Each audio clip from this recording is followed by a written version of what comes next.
Hi dear and welcome back. So यार आज एक नया चैप्टर हम शुरू कर रहे हैं जिसका नाम है डायरेक्ट इनडायरेक्ट स्पीच। बुक्स के अंदर आपको ये नरेशन के नाम से भी देखने को मिलता है। अब मैं इसकी भी बात आपसे प्रॉपर डेप्थ में करूंगा कि क्यों कुछ बुक्स के अंदर ये डायरेक्ट इनडायरेक्ट के नाम से मिलता है, कुछ बुक्स के अंदर ये नरेशन के नाम से मिलता है।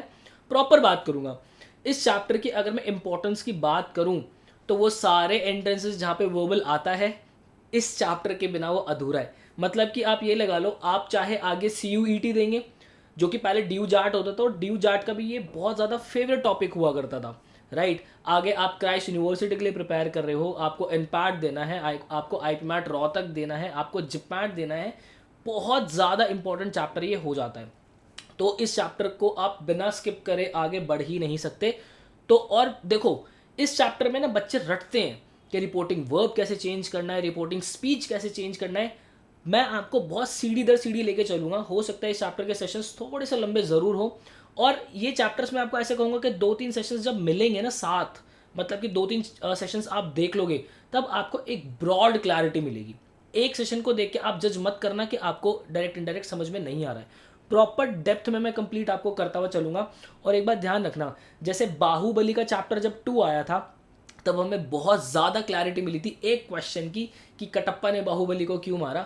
वैसे ही ये वाले जो चैप्टर हैं आपके डायरेक्ट स्पीच जो है, जैसे जैसे आप इसको कंप्लीट की तरफ आप पहुंचोगे तो आप देखोगे कि आपको बिल्कुल भी मेहनत करने की ज़रूरत नहीं पड़ी है और सब कुछ आपके माइंड में आ चुका है। तो बिना समय वेस्ट किए आगे बढ़ते हैं। आपको हमारा अंदाज पसंद आ रहा है तो वीडियो को लाइक कीजिए, शेयर कीजिए, कमेंट कीजिए और सब्सक्राइब चैनल को ज़रूर कर लीजिएगा। चलो भाई अब प्रॉपर हेडिंग लगा लो। आज आप एक नए पेज के ऊपर मेरे साथ नरेशन, ठीक है। मैं बहुत डेप्थ में आपसे बात करूंगा। मतलब कि आप ये लगा लेना कि फ्री कोर्सेज के अंदर मैं आपको कंप्लीट चीज़ें दे रहा हूँ, प्रॉपर कंप्लीट। आप कोई बुक उठा के देख लेना, आप किसी का और का कहीं कोई पेड कोर्स आपने ज्वाइन किया है आप उसको उठा के देख लेना, आप किसी कोचिंग के अंदर जाते हो वहाँ पे आप पढ़ के देख लेना। यहाँ पे आपको प्रॉपर कंप्लीट चीज़ें मिलेगी, आपको कहीं भागने की ज़रूरत है ही नहीं, राइट। तो देखो नरेशन की अगर मैं बात करूँ तो बेटा यहाँ पे एक वर्ड हमें देखने को मिलता है, वो क्या होता है? नरेट, ठीक है। नरेट। मेरे पीछे से थोड़ा सा नॉइस जरूर आ सकता है, उसके लिए माफ़ी करना यार। मेरे घर के पास कंस्ट्रक्शन चल रहा है तो उसको मैं अवॉइड नहीं कर सकता, ठीक है। नरेट करने का क्या मतलब होता है बेटा? नरेट करने का मतलब होता है किसी बात को आगे कन्वे कर देना या फिर आगे बताना, ठीक है। अच्छा जी, अब ये आगे जब हम बताते हैं बच्चे तो इसको बहुत प्यारे तरीके से समझना। आगे हम इसको दो तरीके से बताते हैं। मतलब अगर हम आगे कोई इन्फो कन्वे कर रहे हैं, किसी की बात कही हुई हम किसी को आगे बता रहे हैं, तो दो तरीके से बता सकते हैं। या तो हम उसको डायरेक्टली बता दें। डायरेक्टली से मेरा मतलब है कि भाई मुझे जिस बंदे ने एग्जैक्टली जो शब्द कहे हैं बिना एक भी शब्द को चेंज किए मैंने उसको वैसे के वैसे ही कन्वे कर दिया, राइट। और दूसरा एक तरीका होता है जिसको हम कहते हैं इनडायरेक्ट। इनडायरेक्ट तरीका क्या होता है कि भाई हमने अपनी सहूलियत के हिसाब से उसके अंदर कुछ चेंजेस करे, मीनिंग प्रॉपर वही है, कुछ चेंजेस हमने अपनी सहूलियत के हिसाब से करे और उसको कन्वे कर दिया, राइट। इसी रीजन की वजह से यही चैप्टर आपको जो है बुक के अंदर डायरेक्ट और इनडायरेक्ट स्पीच के नाम से भी मिलता है। क्लैरिटी मिल गई भाई आपको? बात आ रही समझ में? तो इसका आपको प्रॉपर ध्यान रखना है। अच्छा जी, अब मैं प्रॉपर डेफिनेशन लिखवाऊंगा। हालांकि देखो डेफिनेशन एग्जाम में कोई नहीं पूछने वाला, बट वही बात है ना कि एक बार नोट्स बन रहे हैं तो कंप्लीट बनाने हैं, ठीक है। तो डायरेक्ट स्पीच की अगर मैं बात करूं, डायरेक्ट स्पीच, और देखो बेटा डायरेक्ट स्पीच को मैं पूरे चैप्टर में आगे DS से डिनोट करूंगा, तो आप इसकी आदत डाल लीजिएगा, ठीक है। तो मेरे साथ साथ लिख लेना डेफिनेशन, फिर मैं आपको समझाता हूँ। व्हेन द सेंटेंस और the statement, when the sentence or sorry it should be or the statement given by the speaker given by the speaker given by the speaker is mentioned without any change, without any change, then the sentence is called direct speech, ठीक है। मतलब कि सामने वाले की बात आपने बिना किसी चेंज के आगे अगर कन्वे कर दी तो उसको हम क्या कहते हैं? डायरेक्ट स्पीच कहते हैं। फॉर एग्जाम्पल, किसी ने आपको कहा, लेट्स सेज यहाँ पे मैं ब्लू कलर लेता हूँ, Mohan said to Sohan, Mohan said to Sohan, मतलब मोहन ने जो है सोहन को क्या कहा वो देख लो। तो क्या होता है देखो, जो भी बातें होती है ना, जब आप किसी की बात को एग्जैक्टली कन्वे करते हो बिना किसी शब्द के, तो आप उसको इन्वर्टेड कॉमा के अंदर लिखते हो। तो मोहन ने सोहन को क्या कहा, let's say Rohan is singing a song, Rohan is singing a song. ठीक है, सारी कंफ्यूजन दूर हो जाएगी, टेंशन नहीं लेनी। डायरेक्ट स्पीच की बात आपको क्लियर हो गई है। अच्छा जी, आगे बढ़ते हैं, बहुत प्यारे तरीके से आगे बढ़ते हैं। इनडायरेक्ट स्पीच, आईडीएस लिख रहा हूँ मैं डायरेक्ट, ठीक है। इनडायरेक्ट स्पीच के बारे में बात करूँ तो यहाँ पर लिख लो बेटा, when the sentence, when the sentence, IDS से मेरा मतलब बच्चे indirect speech, when the sentence और the statement, when the sentence और the statement given by the speaker, given by the speaker is expressed according to our convenience, according to our convenience, then it is called indirect speech। ठीक है, for example मान लो यहाँ पे मैं वही वाला example ले लूँ। डायरेक्टली क्या था, Mohan said to Sohan Rohan is singing a song. ठीक है, ये डायरेक्ट स्पीच था। इनडायरेक्टली अगर मैं इसको लिख रहा हूँ, मतलब अपनी कन्वीनियंस के हिसाब से लिख रहा हूँ, तो मैं आपको बताऊंगा। देखो अभी मैं बताऊंगा कि चेंजेस क्या क्या हुए, अभी बस समझो इसको। देखो मैंने लिख दिया ऐसे, let's say Mohan told Sohan, Mohan told Sohan that Rohan was singing a song। ठीक है बेटा, तो देखो अब इसके अंदर बहुत प्यारे तरीके से समझो, आप देख रहे हो कि चेंजेस कहाँ कहाँ आ रहे हैं। एक सेकेंड, अरे ये कैसे जादू हो रहा है, मैं तो कुछ लिख भी नहीं रहा भाई। ओ सॉरी, हाँ पता नहीं क्या हो गया था।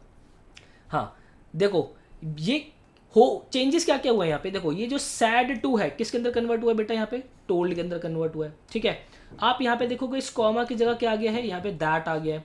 आपने देखा कि जो सेंटेंस मेरा प्रेजेंट कॉन्टिन्यूस के अंदर है, ये किसके अंदर चला गया, पास्ट कॉन्टिन्यूस के अंदर चला गया, राइट।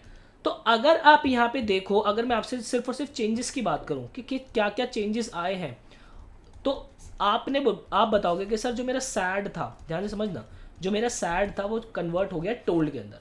ठीक है, उसके बाद जो मेरा कॉमा था उसकी जगह क्या लग गया, उसकी जगह मेरा दैट लग गया। ठीक है, उसके बाद आपने देखा कि जो मेरा प्रेजेंट कॉन्टिन्यूस के अंदर था, सेंटेंस प्रेजेंट कॉन्टिन्यूस के अंदर था, वो किसके अंदर कन्वर्ट हो गया बेटा, वो हो गया पास्ट कॉन्टिन्यूस के अंदर। ये आपने मुझे चेंजेस बोले।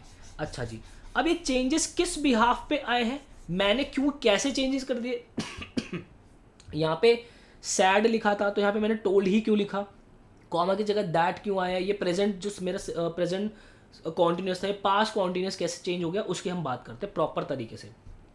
अब इस चेंजेस को समझने के लिए सबसे पहले हमें एक अंडरस्टैंडिंग लेनी पड़ेगी, जो कि बहुत ज़्यादा ज़रूरी है, अंडरस्टैंडिंग। ठीक है, अब वो अंडरस्टैंडिंग क्या है बेटा, बहुत प्यारे तरीके से समझना। अगर मैं एक डायरेक्ट स्पीच लिख रहा हूँ, लेट्स से मैंने कहा राम सैड टू श्याम,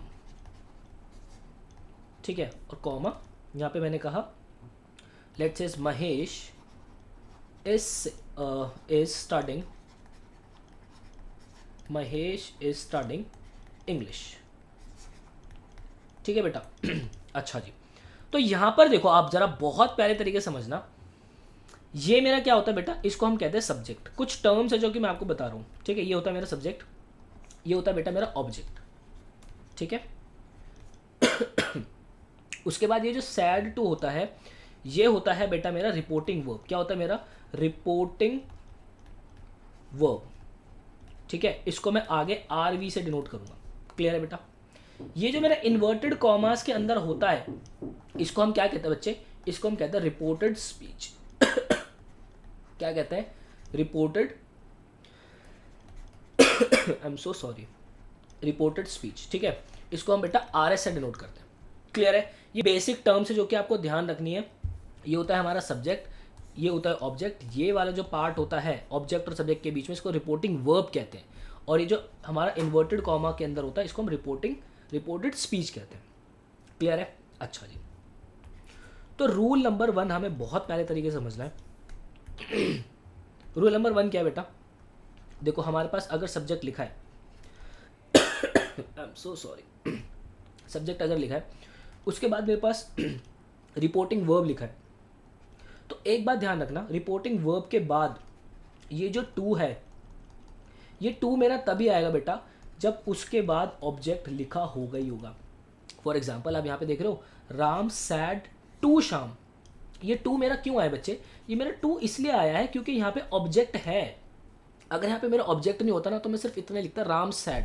मैं इस स्टेटमेंट को कैसे लिखता? फिर मैं लिखता राम सैड कॉमा और आगे Mahesh is singing a song. बात आ रही समझ में? यहाँ पर मैं राम सैड टू शाम क्यों लिख रहा हूँ? ये मेरा टू क्यों लग रहा है? क्योंकि इसके बाद शाम मेरा ऑब्जेक्ट यहाँ पे मौजूद है। तो पहला रूल हमारा यही सीखना है हमें कि ये जो मेरा टू है बेटा वो तभी आएगा जब मेरा जो है रिपोर्टिंग वर्ब के बाद ऑब्जेक्ट होगा, तो बीच में टू जरूर आएगा। ठीक है? उसके बाद जो मेरा रिपोर्टिंग स्पीच है वो चाहे कुछ भी हो, रिपोर्टेड स्पीच मेरी कुछ भी हो, कोई दिक्कत नहीं है। ठीक है? ये मैंने आपका डायरेक्ट स्पीच का लिख दिया।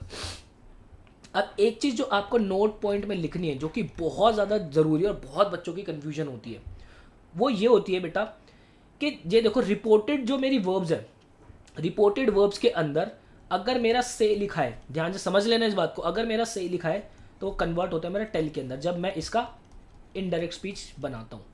ये डायरेक्ट स्पीच की बात कर रहा हूँ और यहाँ पे मैं लिख के आ रहा हूँ, मैं रिपोर्टिंग वर्ब्स की बात कर रहा हूँ सारी। तो रिपोर्टिंग वर्ब्स जो कि अगर मेरी से है तो वो टेल के अंदर कन्वर्ट होती है। जो मेरी सैड है बेटा वो टोल्ड के अंदर कन्वर्ट होती है। जो मेरा सेइंग है, जो मेरा सेइंग है वो टेलिंग के अंदर कन्वर्ट होता है। ठीक है? और जो मेरा सेज है वो मेरा किसके अंदर कन्वर्ट होता है? वो मेरा टेल्स के अंदर कन्वर्ट होता है। एक बात जो आपको सीखनी है बहुत बहुत बहुत ज़्यादा इंपॉर्टेंट, कि ये जो टेल वाली आपकी रिपोर्टेड वर्ब्स होती हैं, ठीक है, जब भी आप अपना इनडायरेक्ट स्पीच के अंदर जब भी आपको टेल लगाना पड़ रहा है वहाँ पे उस प्रेपोजिशन टू का इस्तेमाल नहीं होगा। ये बात ध्यान रख लेना। टेल वाली जब आप इनडायरेक्ट स्पीच बनाओगे जहाँ पे आपको रिपोर्टिंग वर्ब के अंदर टेल लगाना जरूरत पड़ रहा है, टेल, टोल, टेलिंग, टेल्स, इसके साथ कभी भी प्रेपोजिशन टू नहीं आएगी। प्रेपोजिशन टू जो आएगी वो से के साथ आएगी, और टू कब आएगा? जब टू के बाद आपको ऑब्जेक्ट गिवन होगा। ये बात समझ में आती है आपको? मुझे उम्मीद है आपको ये बात बहुत अच्छे तरीके से समझ में आ रही होगी। अब देखना, जब ये रूल्स 2-3 रूल्स आपके मिक्स होंगे ना एक साथ, तब आपको एक ब्रॉड क्लैरिटी मिलेगी। ठीक है? इस बात को बस दिमाग में रखते चलो, नोट्स प्रॉपर मेरे साथ बनाते चलो। ये मेरा वादा है आपसे, बहुत प्यारे तरीके से डायरेक्ट इनडायरेक्ट स्पीच हम पढ़ने वाले, बहुत डेप्थ के अंदर जाके, और पूरी बुक के क्वेश्चन आप सॉल्व करोगे, चाहे कोई सी बुक उठा लेना, वादा कर रहा हूँ आपसे। ठीक है? चलो आगे बढ़ने से पहले देखो बेटा, मैं आपको बता दूं, टेलीग्राम ग्रुप जो कि अगर आपने अभी तक ज्वाइन नहीं किया, बहुत ज़रूरी है बेटा उसको ज्वाइन करना। मैं आपको बता देता हूँ क्यों। आपको वहाँ पे वीडियो लेक्चर्स मिल जाते हैं मेजर टॉपिक्स के, प्रॉपर लिंक के साथ आपको वीडियो लेक्चर्स मिल जाते हैं। साथ ही साथ मिनी मॉक्स आपको मिल जाते हैं, मतलब कि हर एक लेक्चर देखने के बाद एक मिनी मॉक आपकी प्रैक्टिस के लिए वेट कर रहा होता है, जिसका लिंक आपको, जिसका एक्सेस जो है आपको टेलीग्राम पे मिल जाता है। तो वो ज़रूर आप ज्वाइन कर लीजिएगा। साथ ही साथ मेंटरशिप स्ट्रीम्स मिल जाती है आपको, प्रिंसर, जहाँ पे प्रिंसर और टॉपर जो है आपको प्रॉपर गाइड कर रहे होते हैं कि क्या क्या आपको आपके तैयारी के दौरान करना है, किन चीज़ों को अवॉइड करना है।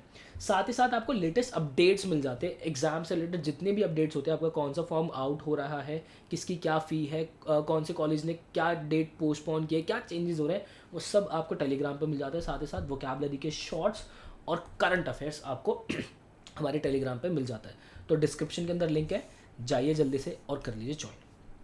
आगे बढ़ते हैं। रूल नंबर 2, रूल नंबर 1 के अंदर हमने क्या सीखा बच्चे?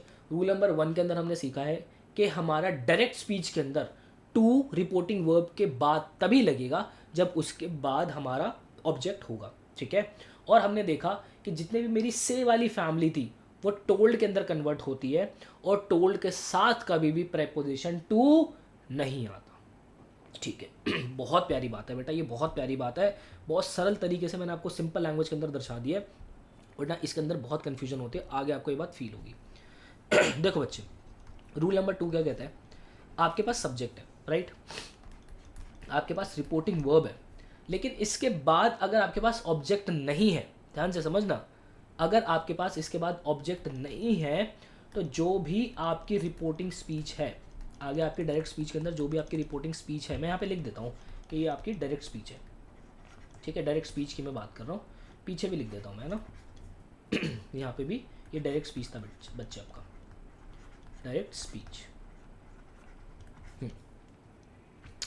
तो यहाँ पे हमें क्या देखना है, if object is not given, if object is not given, अगर आपका ऑब्जेक्ट नहीं गिवन हुआ, देन एक बात को बहुत ध्यान से समझ लेना, no change in reporting verb, no change in reporting verb. इस बात को जितने प्यारे तरीके से समझ सकते हो समझ लेना बच्चे। देखो, अगर आपको ऑब्जेक्ट नहीं दिया हुआ, आपके डायरेक्ट स्पीच के अंदर आपको ऑब्जेक्ट नहीं दिया हुआ, तो आप जब इसका इनडायरेक्ट स्पीच कन्वर्ट करोगे तो वहाँ पे आप जो रिपोर्टिंग वर्ब है उसको चेंज नहीं करोगे। मतलब कि सैड जो है वो सैड के अंदर ही रहेगा, आपका से जो है से के अंदर ही रहेगा। फॉर एग्जाम्पल, एक डायरेक्ट स्पीच के अंदर मैंने लेट से सेंटेंस कहा, Mohan said let's say Rohan is studying English, Rohan is studying English, ठीक है बच्चे। तो अब यहाँ पे होगा क्या, मैं रेड कलर लेता हूँ, यहाँ पे मेरा डायरेक्ट स्पीच था, ठीक है, इसका जब मैं इनडायरेक्ट स्पीच कन्वर्ट कर रहा हूँ तो यहाँ पे मेरा क्या होगा, मोहन सैड ही हो जाएगा यहाँ पे। क्यों, मैं देखो अब हमने सीखा क्या था कि जब हम इनडायरेक्ट बनाते हैं तो सैड हमारा टोल्ड के अंदर कन्वर्ट होता है, राइट। लेकिन यहाँ पे मुझे ऑब्जेक्ट नहीं दिया हुआ, इसलिए मेरा सैड के अंदर ही होगा। तो ऑब्जेक्ट का होना बहुत ज़्यादा ज़रूरी है। ऑब्जेक्ट के होने से दो चीज़ें बच्चे मैटर कर रही है आपकी, कि अगर डायरेक्ट स्पीच के अंदर आपके पास ऑब्जेक्ट है तो आपका रिपोर्टिंग वर्ब के बाद प्रेपोजिशन टू भी लगेगा यहाँ पे, जो कि हमने देखा, ठीक है। और अगर ऑब्जेक्ट है तो से जो है वो टेल के अंदर कन्वर्ट होगा, सेड आपका टोल्ड के अंदर कन्वर्ट होगा, सेइंग टेलिंग के अंदर, और सेज टेल्स के अंदर। ऑब्जेक्ट नहीं तो ये कुछ भी नहीं। बात आ रही समझ में? तो मोहन सेड कॉमा मेरा किसके अंदर कन्वर्ट होता है बेटा, दैट के अंदर कन्वर्ट होता है। एक बात ध्यान रखना हमेशा से ही, जब भी आपकी डायरेक्ट स्पीच से इनडायरेक्ट बनाते हो तो ये जो कॉमा है आपका बच्चा, ये दैट के अंदर कन्वर्ट होता है और दैट क्या है, आई एम सॉरी मेरी तबीयत थोड़ी ठीक नहीं है। दैट क्या है बच्चे, दैट आपका एक कंजंक्शन है जो कि दो सेंटेंसेस को आपस में जोड़ता है। क्लियर है? अच्छा जी, अभी हमने सिर्फ इतना देखा कि सैड सैड ही रहा, दैट ही रहा। आगे का मुझे लिखने दो, मैं आगे आपको जवाब जरूर दूंगा।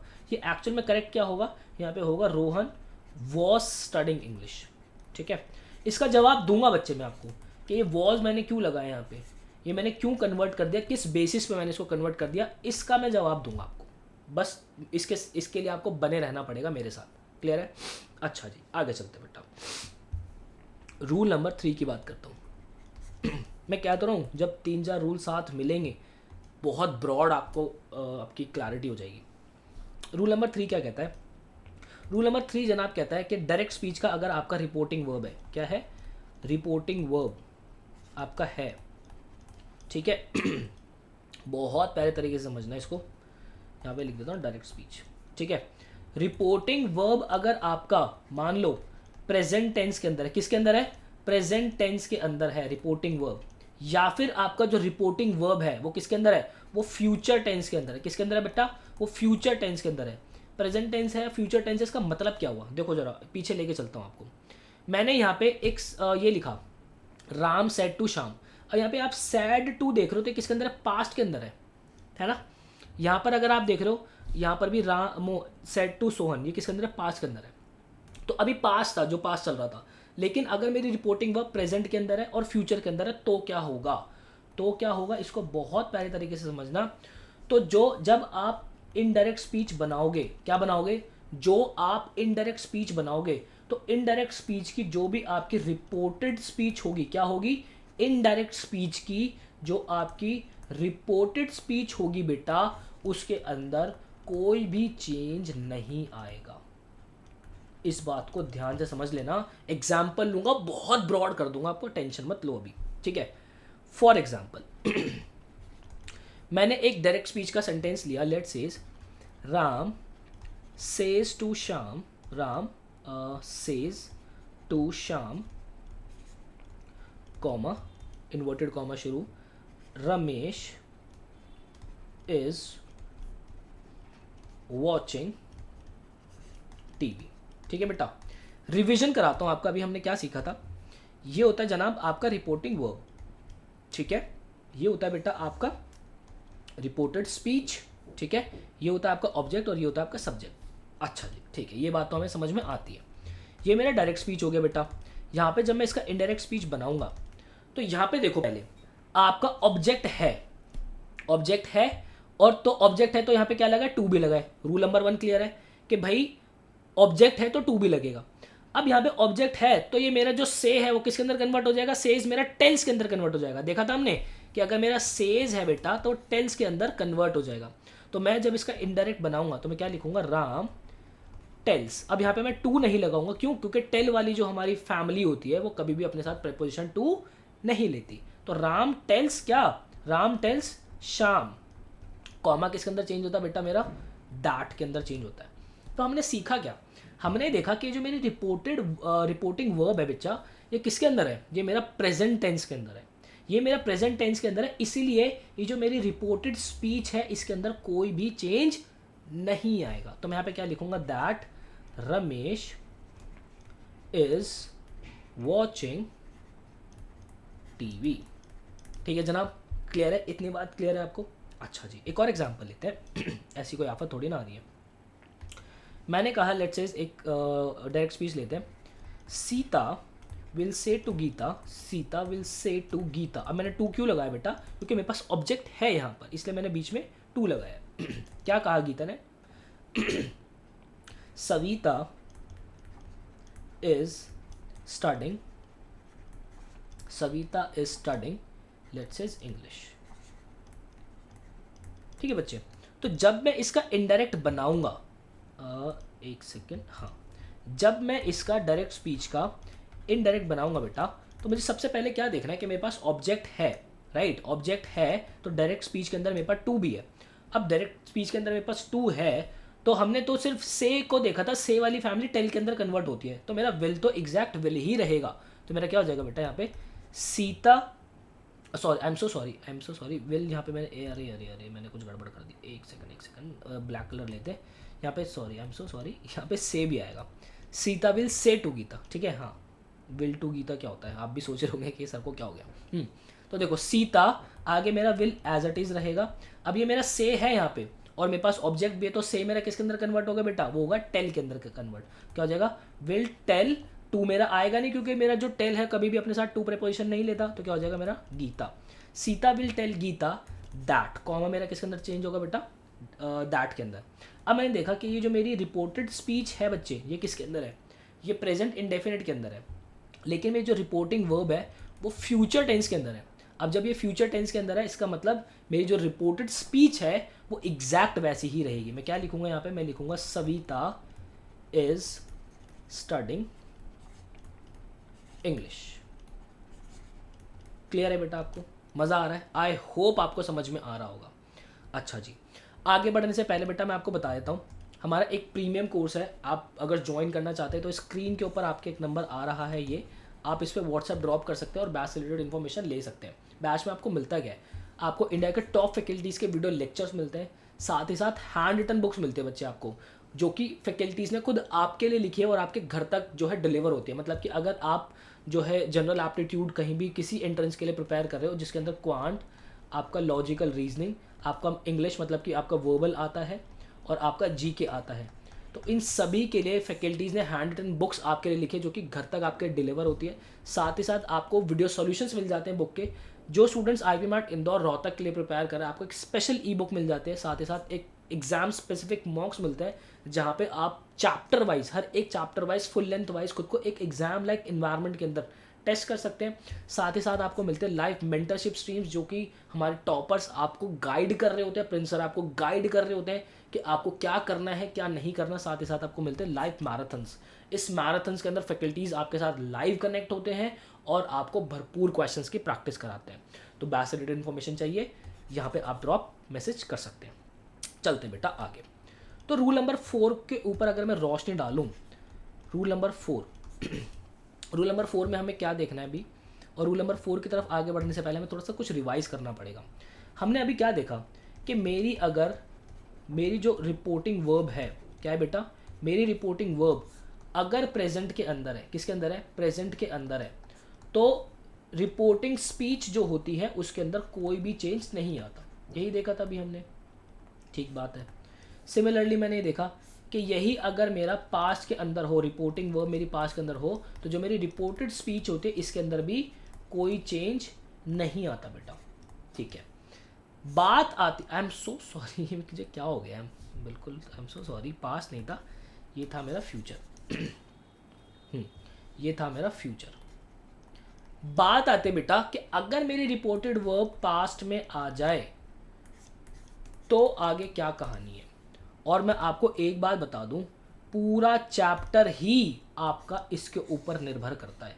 अगर आपकी रिपोर्टिंग वर्ब जो है वो अगर पास्ट के अंदर है तो ही सारे चेंजेस होते हैं।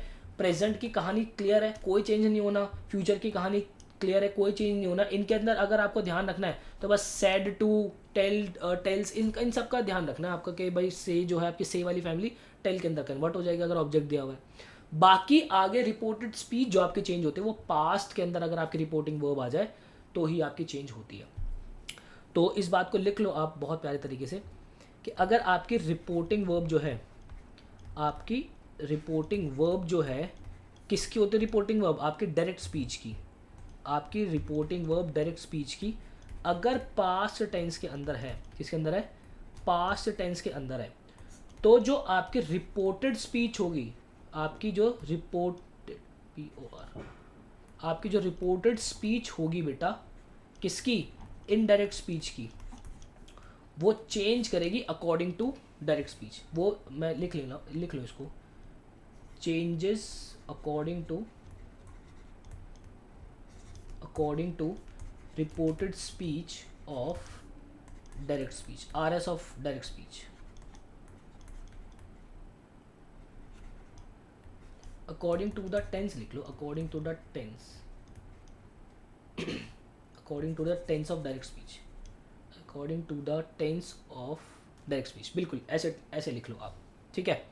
अच्छा जी, मतलब अब एक बात बताऊं, यहाँ पे रिपोर्टेड स्पीच जो है पास्ट टेंस में होने का क्या मतलब है, रिपोर्टिंग वर्ब आपका पास्ट टेंस में होने का क्या मतलब है कि आपको ऐसा देखने को मिल सकता है, सैड लिखा हुआ मिलेगा, ठीक है, वॉज या फिर वर सेइंग लिखा हुआ मिल जाएगा उसके साथ, है ना। तो ये रिपोर्टिंग वर्ब आपकी पास्ट के अंदर हो गई, ठीक है। हैड सेड आपको लिखा हुआ मिल जाए, ठीक है, आपको हैड बीन सेड लिखा हुआ मिल जाए, हैड बीन सेड, ठीक है। तो चेंजेस क्या होंगे, टेंस के अकॉर्डिंग आपके रिपोर्टिंग जो आपके रिपोर्टेड वर्ब होंगे, रिपोर्टेड स्पीच जो होगी, आई am so sorry, reported speech जो होगी वो टेंस के अकॉर्डिंग चेंज होगी। अब वो क्या होगी, कैसे होगी, किस अकॉर्डिंग होगी, उसकी मैं इन डेप्थ बात जो है आपसे नेक्स्ट वाले सेशन के अंदर करूँगा। इसका मतलब क्या है, इसका मतलब ये है, देखो जो आपकी रिपोर्टेड स्पीच होगी वो आपकी प्रेजेंट के अंदर भी होगी, ठीक है, वो आपकी पास्ट के अंदर भी होगी, है ना, स्पीच जो है वो आपकी फ्यूचर के अंदर भी होगी। तो ये प्रेजेंट के अंदर अगर हुई तो कैसे चेंजेस होंगे, प्रेजेंट के अंदर भी 4 टेंसेज हो गए, उसके 4 एस्पेक्ट हो गए, ठीक है, पास्ट के अंदर भी उसके 4 एस्पेक्ट हो गए, और फ्यूचर के अंदर आपका विल और शैल हो गया और कुछ मॉडल्स हो गए, ठीक है। तो इनके एस्पेक्ट के हिसाब से वो कैसे चेंजेस होंगे वो मैं आपको नेक्स्ट क्लास के अंदर प्रॉपर बताऊंगा। मुझे उम्मीद है आपने इस सेशन को बेटा बहुत अच्छे से एंजॉय किया होगा। बहुत ही ज़्यादा इंपॉर्टेंट चैप्टर है आपका ये, और आपका जो कमिंग लेक्चर होगा वो और भी ज़्यादा इंपॉर्टेंट होने वाला है। तो जो क्योंकि ये जो 2 लेक्चर होने वाले प्रॉपर पूरे आपके डायरेक्ट इनडायरेक्ट स्पीच के पूरे नरेशन का आधार होने वाला है, तो इस पर पकड़ बनानी बहुत ज़रूरी है बच्चे।